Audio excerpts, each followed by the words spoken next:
అసలు మనం గోవింద అని ఎందుకు అంటాం? ఒకరోజు వెంకటేశ్వర స్వామి అగస్త్యముని వారి ఆశ్రమంకి వెళ్ళి నన్ను శ్రీనివాసుడు అని పిలుస్తారు. మీ ఆశ్రమంలో చాలా గోవులు ఉన్నాయంట కదా, నాకు ఒక గోవుని ఇవ్వగలరా అని అడుగుతారు. అందుకు ఆ ముని, గోవుని ఇవ్వడానికి నాకు ఎటువంటి అభ్యంతరం లేదు, కానీ వేదాల ప్రకారం ధర్మపత్ని లేనిదే గోధర్మం చేయరాదు అని అంటారు.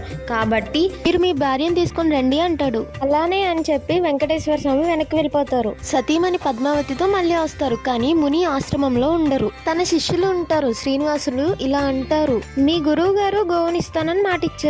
అతను నన్ను నా సతీమణితో రమ్మన్నారు. ఇదిగో నా భార్య పద్మావతి. శిష్యులు మా గురువు గారు లేనిదే గోవు ఇవ్వడం కుదరదు అని అంటారు. దానితో వెంకటేశ్వర స్వామి కోపంతో తన కొండ వైపు గబగబా వెళ్ళిపోతారు. కొద్దిసేపట్లోనే వచ్చిన ఆ ముని, ఆ విషయం తెలుసుకున్న ఆ ముని గోవుని తీసుకొని వెంటనే వెంకటేశ్వర స్వామి వెనకాల, స్వామి గోవు ఇందా అంటాడు. గోవు అంటే ఆవు, ఇందా అంటే ఇదిగో అని అర్థం. అందుకే గోవింద అంటాం.